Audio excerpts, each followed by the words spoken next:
Assalamualaikum warahmatullahi wabarakatuh. Perkenalkan, kami dari kelompok 1. Pada kesempatan kali ini, kami akan membahas tentang trajektori ortogonal dan juga hukum pendingin Newton. Pertama-tama, izinkan kami memperkenalkan diri. Perkenalkan, nama saya Patricia Wikarya Sujipto dengan NIM 02191009 dari program studi Matematika 2019. Dan ada teman saya. Perkenalkan, nama saya Andi Rizky Setiawan, NIM 02191002, Matematika Angkatan 2019. Assalamualaikum warahmatullahi wabarakatuh. Perkenalkan, nama saya Desi Nurjana, NIM 02191005. Assalamualaikum warahmatullahi wabarakatuh. Perkenalkan, nama saya Ed Khalifa, NIM 021915 dari program studi Matematika 19. Perkenalkan, nama saya Nindya Lisa dengan NIM 02191018 dari Prodi Matematika 2019. Saya Novi Meliani dengan NIM 02191019. Di sini saya akan mempresentasikan materi tentang trajektori ortogonal. Nah, apa sih trajektori ortogonal? Trajektori ortogonal merupakan perpotongan dua keluarga atau rumpun kurva yang saling tegak lurus. Hal ini berarti setiap kurva pada salah satu keluarga berpotongan tegak lurus dengan semua kurva pada keluarga kurva yang lain. Sedangkan dua buah kurva dikatakan berpotongan tegak lurus atau biasa dikatakan ortogonal jika pada titik perpotongannya kedua kurva mempunyai garis singgung yang saling tegak lurus. Nah, biasanya penerapan trajektori ortogonal ini pada bidang teknik termodinamika, aerodinamika, human brain mapping, dan lain sebagainya. Nah, adapun algoritma yang lebih mudah untuk menemukan lintasan ortogonal untuk keluarga kurva fx, y, k sama dengan 0 yang diberikan hanya dengan menggunakan persamaan diferensial biasa. Nah, adapun algoritma yang mencakup langkah-langkah berikut.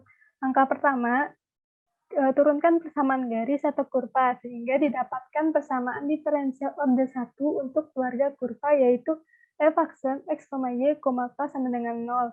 Kemudian langkah kedua kita substitusikan k sama dengan f x, y pada f aksen x, y, k sama dengan 0 untuk mendapatkan persamaan diferensial implisit bagi f x, y sama dengan 0. Nah, nanti bentuknya akan menjadi dy per dx sama dengan fx, y. Kemudian langkah ketiga, kita buat persamaan diferensial yang berkaitan untuk keluarga ortogonal menjadi bentuk berikut. Nah, biasanya bentuknya akan menjadi dy per dx sama dengan min 1 per fx, y. Atau bisa dikatakan min dx per dy sama dengan fx, y. Langkah terakhir, kita selesaikan persamaan diferensial baru yang kita dapatkan dari langkah ketiga. Kemudian dari persamaan diferensial baru itu kita selesaikan sehingga mendapatkan penyelesaian dari keluarga trajektori ortogonal. Sekian dari saya. Terima kasih. Akan dilanjutkan teman saya. Di sini saya akan menjelaskan tentang contoh soal trajektori. Untuk contoh pertama, di sini kita disuruh menentukan keluarga trajektori ortogonal dari keluarga kurva Y sama dengan CE pangkat min X. Untuk penyelesaiannya, langkah pertamanya kita menggunakan persamaan diferensial untuk keluarga Y sama dengan CE pangkat min X, yaitu dy per dx sama dengan min E pangkat min X dikali C. Selanjutnya, langkah kedua, kita substitusikan dulu untuk C sama dengan E pangkat X, Y untuk memperoleh persamaan diferensial implisitnya, yaitu dy per dx sama dengan min E pangkat min X dikali C ke dy per dx sama dengan min E pangkat min X dikali E pangkat X, Y. Lalu selanjutnya dy per dx menghasilkan min 1 dikali Y. Selanjutnya langkah ketiganya kita menggunakan persamaan diferensial untuk keluarga ortogonal, yaitu rumusnya dy per dx sama dengan min 1 per f dikali x, y. Kita masukkan nilai f, x, y-nya ya. Jadi dy per dx sama dengan min 1 per min y menghasilkan 1 per y. Selanjutnya untuk langkah keempat, Di sini kita menyelesaikan persamaan diferensial baru, yaitu dy per dx sama dengan 1 per y. Jadi ini seperti dikali silang ya, di mana dy dikali y dan 1 dikali dx. Jadi y dy sama dengan 1 dx. Untuk integralnya, integral y dy sama dengan integral 1 dx, yaitu 1 per 2 x kuadrat ditambah c1 sama dengan x ditambah c2. Selanjutnya, nilai angka 2-nya pindah ke ruas kanan. Yang tadinya per, jadi kali. Jadi y kuadrat ditambah c1 sama dengan 2x ditambah c2. Selanjutnya, y2 min 2x sama dengan c. Jadi persamaan trayektori ortogonal untuk keluarga kurva y sama dengan c pangkat min x adalah y kuadrat min 2x sama dengan c. Selanjutnya untuk contoh kedua, persamaan diferensial untuk keluarga x kuadrat ditambah 2y kuadrat sama dengan c. Untuk penyelesaiannya, di langkah pertama seperti biasa, kita menggunakan persamaan diferensial untuk keluarga kurva x kuadrat ditambah 2y kuadrat sama dengan c, yaitu 2x ditambah 4y dikali dy per dx sama dengan 0. Di mana x ditambah 2y, dy per dx sama dengan 0. Kenapa bisa menjadi seperti itu? Karena dia dibagi 2. Selanjutnya dikelompokkan lagi, jadi 2y dy per dx sama dengan min x. Min x-nya didapatkan dari x yang di sebelah ruas kiri. Yang tadinya plus, dia menjadi min karena pindah di ruas sebelah kanan. Selanjutnya dy per dx sama dengan min x per 2y. Langkah kedua, persamaan diferensial untuk keluarga ortogonal yaitu dy per dx sama dengan min 1 per fx, y. Ini seperti rumus yang tadi ya. Lalu dy per dx sama dengan min 1 per x min x per 2y. dy per dx sama dengan 2y per x. Untuk langkah ketiga, menyelesaikan persamaan diferensial baru, yaitu dy per dx sama dengan 2y per x, x dy sama dengan 2y dx. Ini didapatkan dari perkalian silang. Selanjutnya 1 per 2y dy sama dengan 1 per x dx. Lalu integral 1 per 2y dy sama dengan integral 1 per x dx. 1/2 ln y ditambah c1 sama dengan ln x tambah c2. Pangkat ln y 1/2 dikali pangkat c menghasilkan ln x dikali pangkat c. Lalu y pangkat setengah dikali c1 sama dengan x dikali c2. Y 1/2 sama dengan x dikali c. Kenapa menjadi c? Karena C1 yang di ruas kiri dipindah ke ruas kanan. Jadinya C2 dikurang C1 sama dengan C1, atau bisa juga ditulis dengan 1. Lalu menghasilkan Y sama dengan X kuadrat kali C. Jadi persamaan trayektori ortogonal untuk keluarga kurva X kuadrat tambah 2Y kuadrat sama dengan C adalah Y sama dengan X kuadrat kali C. Terima kasih. Baik, di sini saya akan menjelaskan tentang program dari soal yang dikerjakan oleh kelompok 1 mengenai trayektori ortogonal menggunakan MATLAB. Di sini untuk soal yang nomor pertama, di mana dalam soal itu persamaannya Y sama dengan C kali E pangkat min X. Nah, di dalam programnya yang pertama-tama yaitu di sini memasukkan sims EXYK, di mana sims ini yaitu simbol matematika dalam toolbox MATLAB. Nah, kemudian di sini masukkan persamaan pertama, di mana ruas kanan saya pindahkan ke ruas kiri. Nah, jadi di sini persamaannya Y dikurang K dikali eksponensial dipangkatkan min X. Nah, di sini for K untuk kondisi perulangannya K sama dengan dari min 3 sampai 3 dengan jaraknya itu 0,1. Nah, kemudian di sini ada fungsi splot, yaitu untuk membuat grafik dari persamaan satu, dimana di sini eval persamaan satu, kemudian axis ini yaitu suatu sumbu x dan y-nya yaitu berupa square atau kotak, axis equal, hold-nya on, grid-nya on, kemudian n. Nah, kemudian untuk perulangan yang kedua yaitu dimana k-nya itu dari 3 juga sampai min 3. Cuma di sini jaraknya yang kedua itu min 0,1. Kemudian sama di gambar grafiknya dimana fungsinya eval f1, axisnya square, axisnya equal, hold-nya on, grid-nya on, kemudian n. Nah, kemudian di sini ada persamaan yang kedua dimana ini hasil dari keluarga trajektori ortogonalnya, yaitu berupa y pangkat 2 dikurang 2 pangkat x dikurang k. Nah, di sini untuk for-nya itu k sama dengan min 5 sampai 5 dengan jaraknya 1. Nah, kemudian di gambar grafiknya dengan eval f2 dengan axisnya square, axisnya equal, hold on, grid on, kemudian n. Nah, kemudian di sini title pada line 16, yaitu title itu memberikan keterangan pada gambar grafik di atasnya, dimana keterangannya yaitu keluarga kurva y dikurang k dikali eksponensial pangkat min x dan y pangkat 2 dikurang 2 kali x dikurang k. Nah, setelah di run di common Windows-nya seperti ini, dan apabila setelah di run maka hasil grafiknya yaitu grafik yang didapatkan seperti ini untuk grafik nomor 1.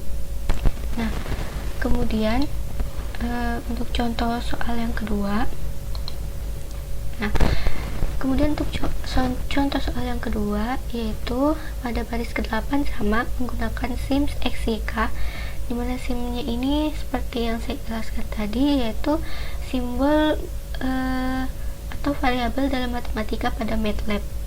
Nah, kemudian fungsi yang pertama untuk soal nomor 2 yaitu x kuadrat ditambah 2y dikurang k.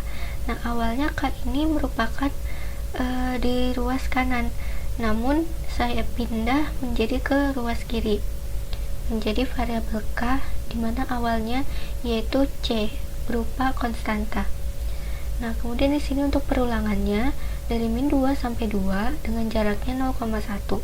Kemudian untuk gambar grafiknya seperti yang nomor 1, yaitu menggunakan eval f1, axis square, axis equal, hold on, grid on, kemudian n.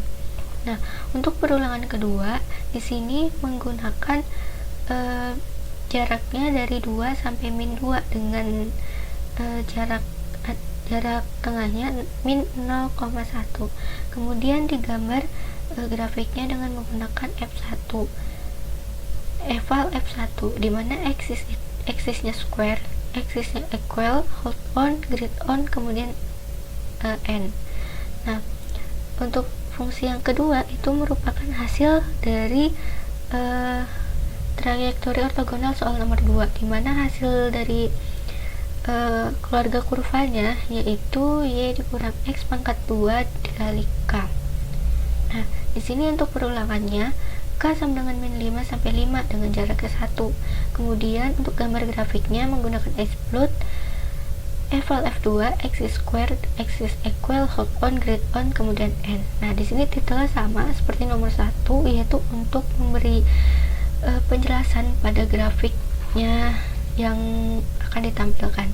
Nah, kemudian ini bisa dilihat ketika di run akan mengeluarkan common window seperti ini. Nah, untuk grafiknya akan didapatkan seperti ini untuk grafik nomor 2.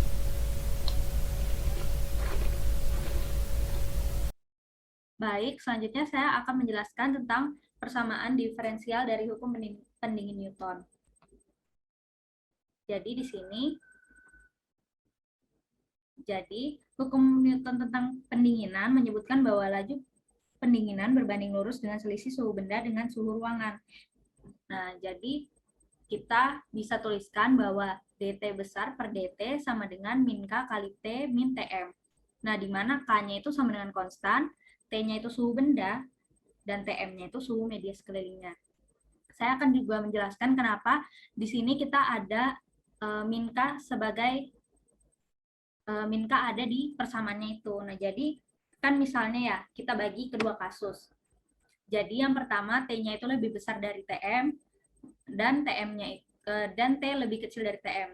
Nah, kalau misalnya T-nya lebih besar dari Tm, nah jadi kan misalnya ada suhu, ada benda dengan suhu yang lebih tinggi daripada suhu sekelilingnya, maka suhu benda yang tadi akan menurun. Nah, berarti laju penurunannya itu kan negatif. Nah, tapi karena T lebih besar dari Tm, maka T kurang Tm itu kan pasti lebih dari 0. Nah, lebih dari 0 kan berarti nanti akan menjadi positif. Nah, agar persamaannya itu menjadi negatif, maka kita kalikan dengan negatif K.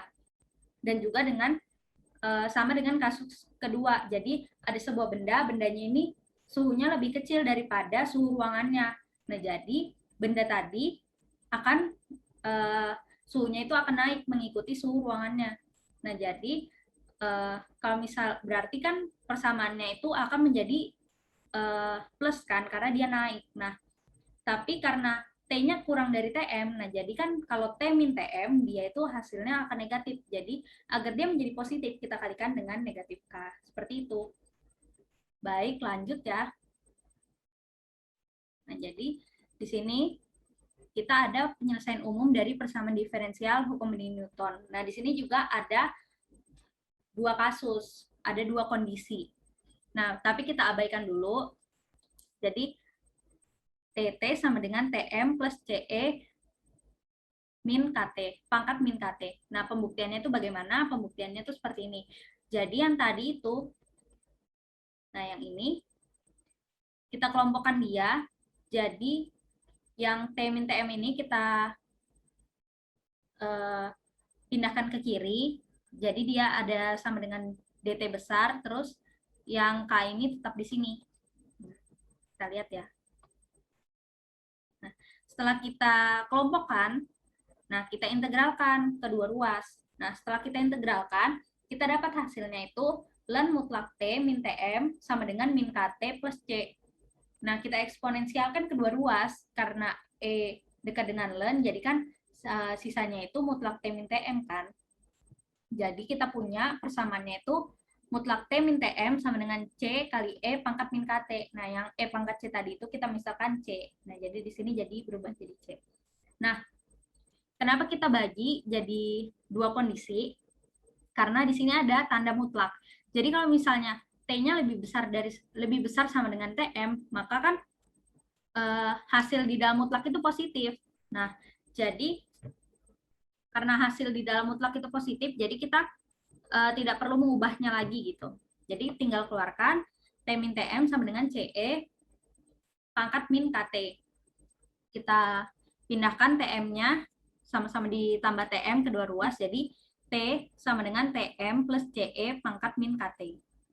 Terus kalau saat T kurang dari Tm, nah karena T kurang dari Tm kan berarti kalau T min Tm itu hasilnya akan negatif kan. Jadi di dalam mutlak itu negatif. Nah, padahal kan kita maunya positif kan, karena di dalam mutlak. Nah, kita dapat menghilangkan tanda mutlak jika T lebih besar dari sama dengan Tm. Kita dapat menghilangkan tanda mutlak dengan cara kita negatifkan yang di dalam tanda mutlak itu. Jadi, hasilnya itu Tm min T, ya kan? Tm min T sama dengan CE pangkat min KT. Nah, kita pindahkan.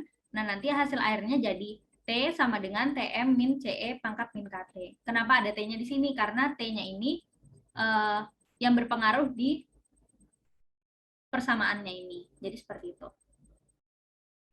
Baik, selanjutnya untuk latihan soal akan dilanjutkan oleh teman saya.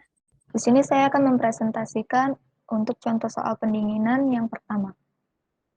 Segelas kopi dengan suhu 190 derajat Fahrenheit ditinggalkan di ruangan dengan suhu 70 derajat Fahrenheit. Pada waktu T sama dengan 0, kopi mendingin pada suhu 15 derajat Fahrenheit per menit.